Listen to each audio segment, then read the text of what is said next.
Quand la firme BHL aime nos impôts. 898 entrées en 2 semaines pour le film de Bernard-Henri Lévy, Slava Ukraini.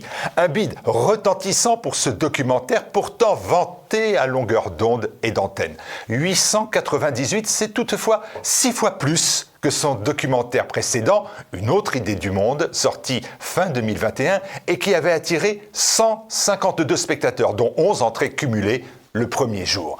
Chose surprenante, en 2021 comme en 2023, chaque documentaire a coûté 3 millions d'euros, ce qui est au moins 5 fois supérieur à la normale pour un résultat technique 5 fois plus médiocre que la normale.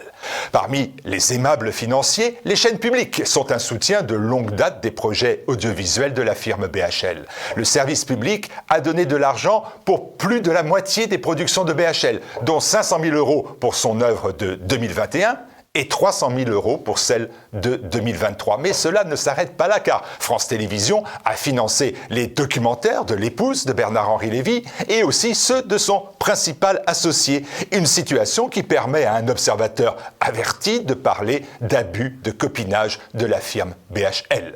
Si on ajoute au financement de France Télévisions ce public du CNC et des collectivités territoriales pour ces nanars, on comprend facilement à quoi, ou plutôt à qui servent nos impôts. La moralité de l'histoire, personne n'a vu les films de BHL, mais tout le monde a payé pour qu'ils soient réalisés et fassent vivre la firme. La seule voie rapide pour contrecarrer le service public audiovisuel des copains et des coquins, c'est de donner les moyens à la presse alternative d'exister, de se développer, de toucher toujours plus de Français. Le meilleur moyen de réduire les méfaits des médias publics, c'est de financer TVL. En tout cas, à court terme, je ne vois pas d'autre solution.